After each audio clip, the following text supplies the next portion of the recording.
All right. So I wanted to get on here and talk a minute about this. Our last couple of posts that have been talking about this infection, this leg infection, and this crazy upturning of our lives for this last week. It has been really pretty crazy. When I was in the hospital, the final hospital, the University of Utah up here, like I had a lot of hours where I was alone to my thoughts.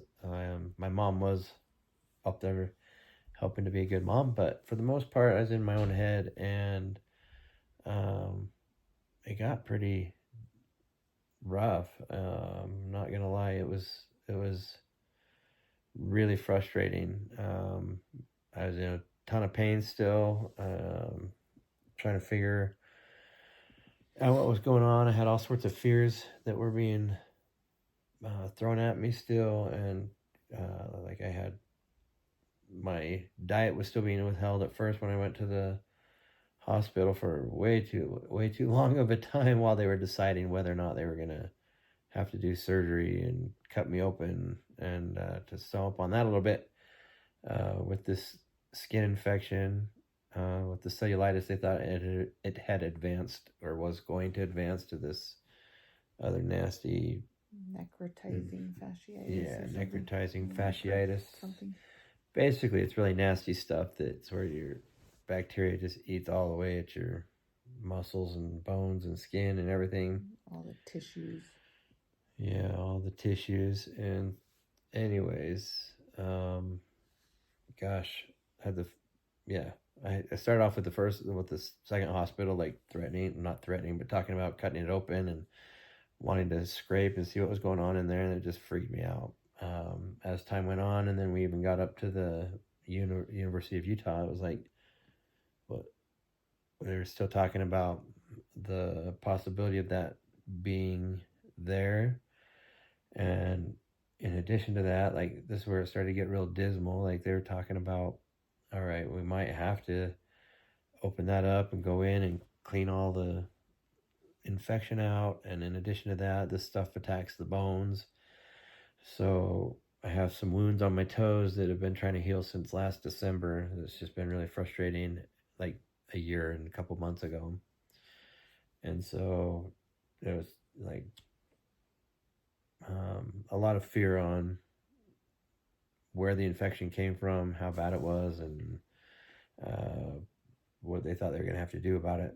And when you talk about cutting open and cleaning it out, they were talking about like slicing from like up on his thigh clear down to his ankle, like on both sides of his leg, like making a cut all the way down to the bone on both sides of his legs. And I was like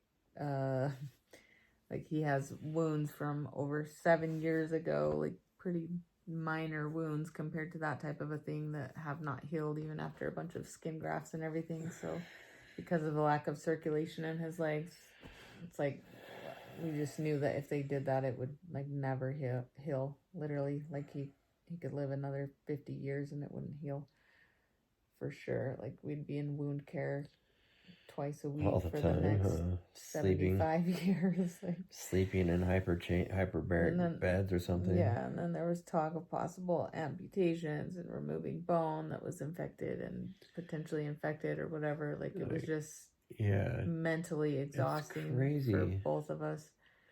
Like I felt so bad for Dan watching him. Like he just had sheer panic in his face and was like stunned and couldn't even talk most of the time. He was just like beside himself, I could tell. And then like I just went home and cried and cried and cried and cried and cried. Like it was just an exhausting time, physically for Dan, emotionally for both of us. Anyway. Yeah, it was terrifying to be told that hey, your toes look really bad, like that might be where the infection started or whatever. And if there is infection in the bones, like the only way to get rid of it is to get rid of it, like amputate. And I was just like, oh my gosh, like can this seriously be real? Like, even I don't even want to lose one toe. Like, I mean, I know it's a baby for people that have lost limbs and stuff. And Well, and some people might be wondering, like, why is it that big of a deal if you're paralyzed to lose your toe or your feet or your legs if you don't even use them? But if you kind of go back and watch some of our videos, having in mind like thinking about how Dan does use his legs, even though he doesn't have normal function, like he uses them all the time to prop himself up on stuff, to transfer in and out of his chair, onto the toilet, into the car, into the shower, onto the bed. Like he uses like what little muscle function he has in them, and also just as like props to use, like to prop himself up or whatever. And so like it would be again a total life changer to face amputations of any sort in his feet or his legs. yeah, so I was terrified. I felt horrible, like looking at Andrea and the kids and thinking about that, and like, man, there's a lot that just rushes through your head when you're trying to picture like all this stuff coming to fruition and being like, okay, what, are you kidding me? Like, I'm gonna get out of here and not have a leg or legs or toes or foot or something. Oh my gosh, it was just like the scariest. Scary, but Definitely gave me a whole new perspective on what amputees go through. yeah, it's horrible. And Like what a hard thing to like have to be faced with the possibility of your limb being cut off in any fashion. It's like, yeah, I know my dad had to terrifying. lose like his toe next to his big toe at some point for something, I don't know. He did? Yeah. And like that was when he was towards the ending stages of his life before he went to the care center. But anyways, like it was sad to feel that having to be a thing for him. It was sucky, and so that even made it more realistic for me. And man, I was afraid. We said some prayers. We had some friends from our church come over and lay hands on my head and give me a blessing. And when Andrea got home, she had posted some stuff about what was going on and asked everybody here to pray. And oh my gosh, man, I knew that Andrea had posted something hot, because all of a sudden, like, my phone was just like bleep, bleep, bleep, bleep, bleep, bleep, bleep, like non-stop. And I was like, oh my gosh, what's going on? And she had asked for people to jump in and help pray. And that's like the start of where I really wanted to remember some of this stuff from the hospital and be able to not forget how intense and how real some of that stuff felt. Like,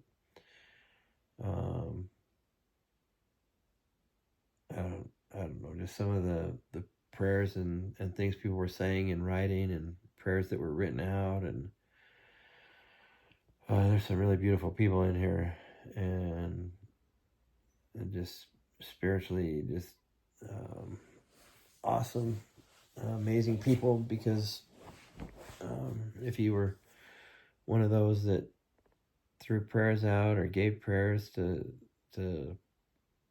God, like I know 100% that those were received and handled and in my life. Like, as we got looking back, oh my gosh, we started like thinking of different ways and things could have been different. Like, we made choices that didn't make practical sense now that we're like looking back at things, and we're like, why would we have agreed to do that? And as far as going to one hospital or another, that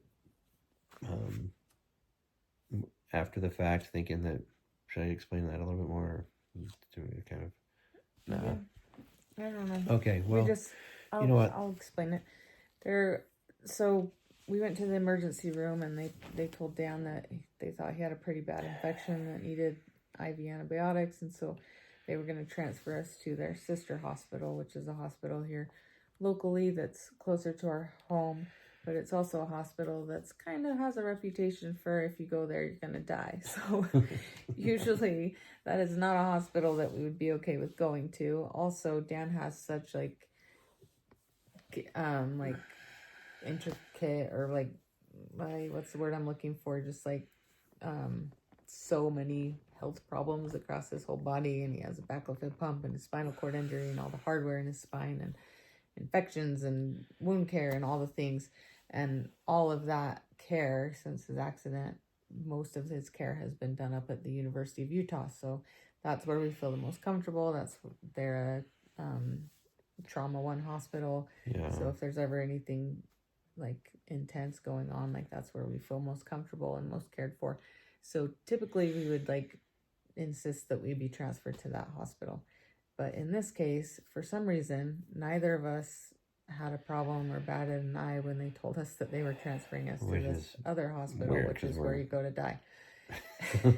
So sorry guys. Like after we got there, like they were, they gave him the IV antibiotics after 24 hours and longer. Like his infection was continuing to spread. It wasn't getting better. And so that's when they started talking about possibly cutting his legs open and all this stuff, at which point their surgeon insisted that we probably should go to the University of Utah Hospital. Well, because they couldn't handle it there. They couldn't handle it there. And we needed more specialized care. And so then at that point, they started trying to get us to the University of Utah Hospital, but they were in red status, had no beds available, 18 people or something waiting in the ER for a room.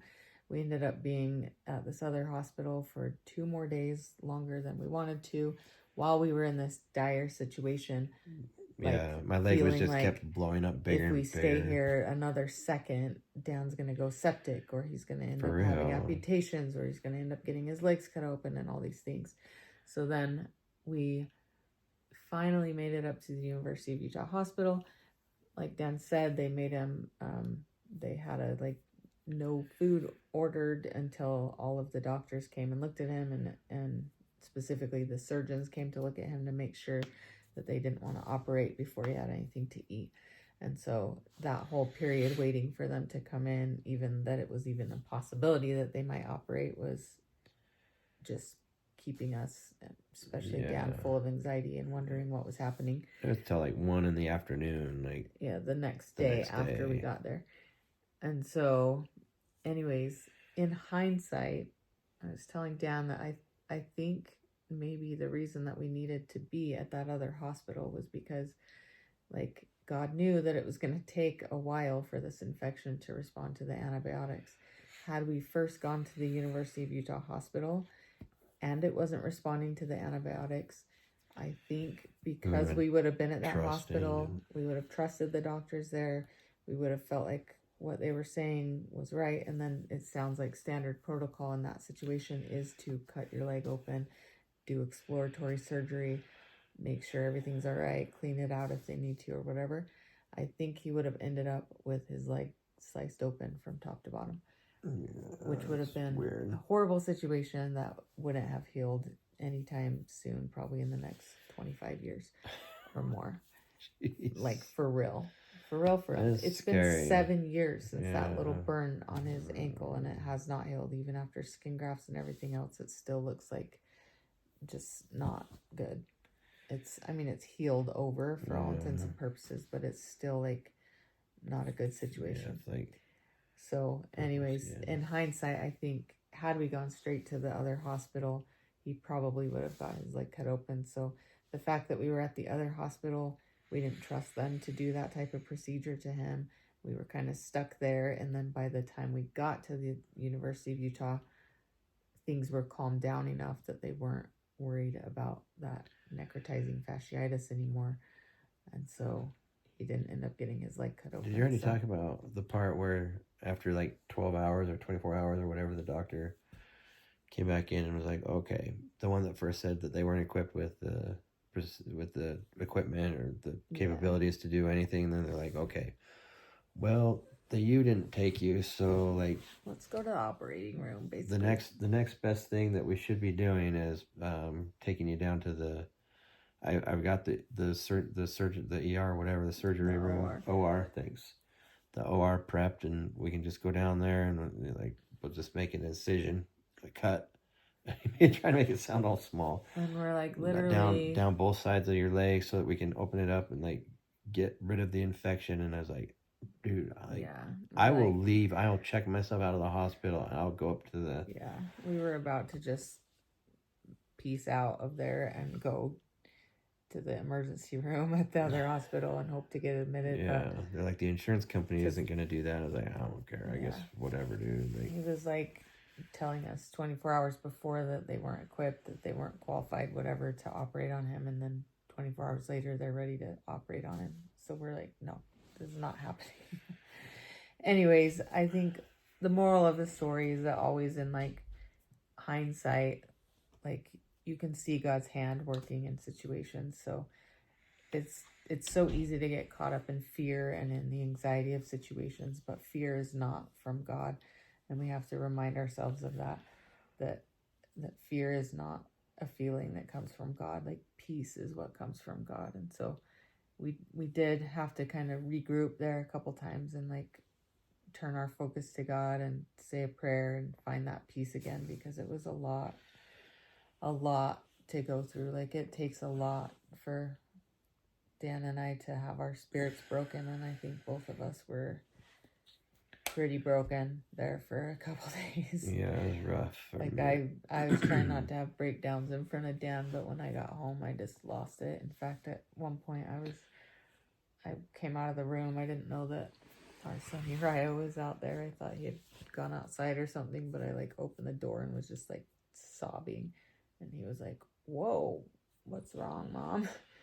I was like, it's just too much. It's just too much to handle. Dad's in the hospital. I'm so worried about him. It's so stressful. I got to take care of the kids. Like, I was just like going on. And then I like leaned my head against the counter and I was just like sobbing.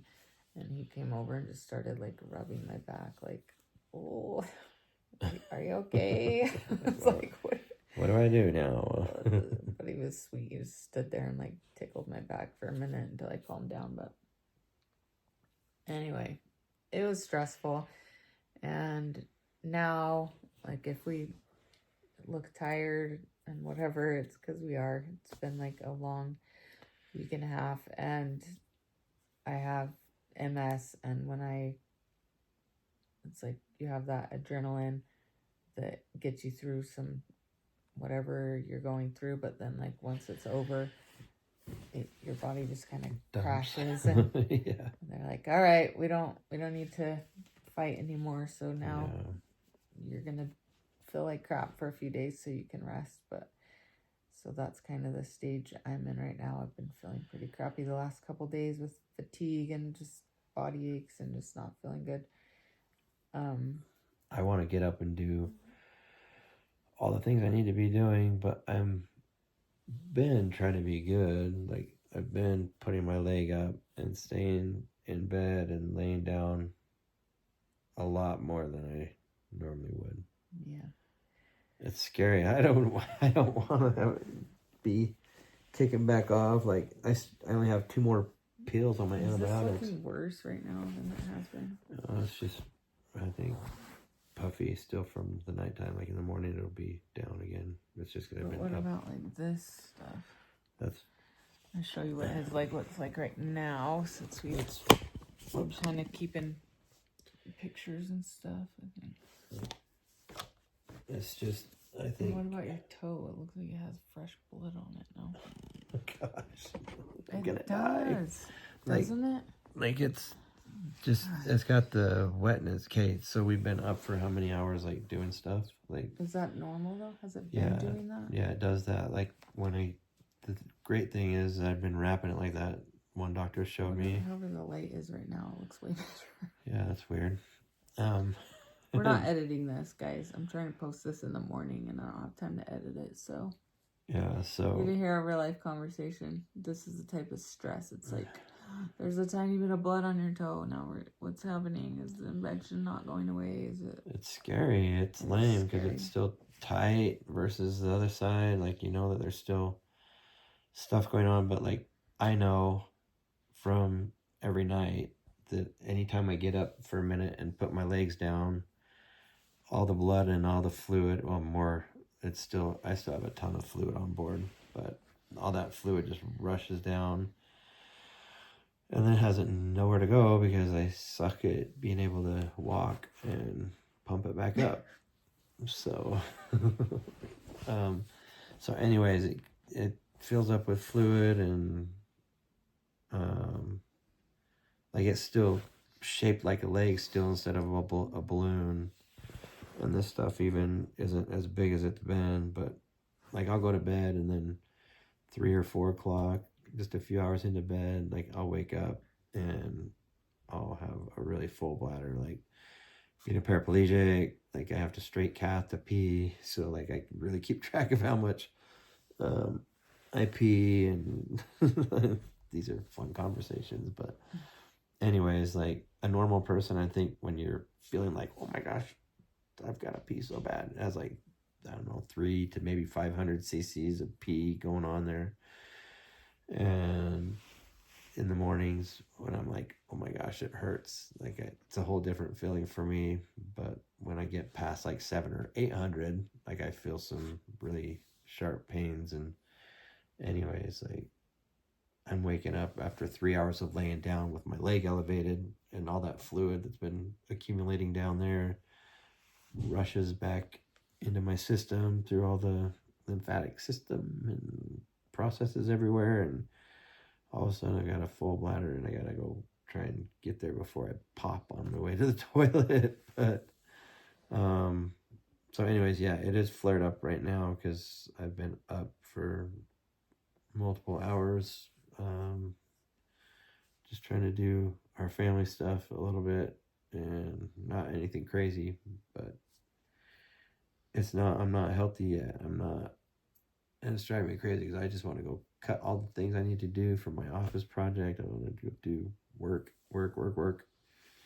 But I'm trying to just realize that, okay, when I was in the hospital and I was alone, like mentally, like I would have given anything to get back home to be in the same vicinity as my family. Like I wanted Andrea and the kids. I wanted like them up there at the hospital because that's my comfort. You know, my family is my comfort.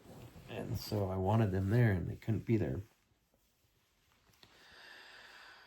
So it was really rough. That's part of like what I wanted to like remind myself too. Like I really felt people's prayers were working, like in so many ways. Like I felt really struggling in times, and man, the adversary is real. Like he was trying to get me to just feel like it was over. Like, oh my gosh, like you're not,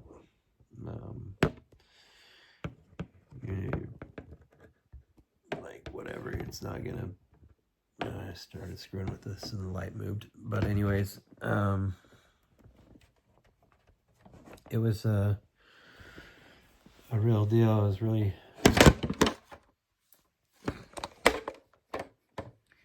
It was better when it was turned sideways. Yeah, it was. Somehow.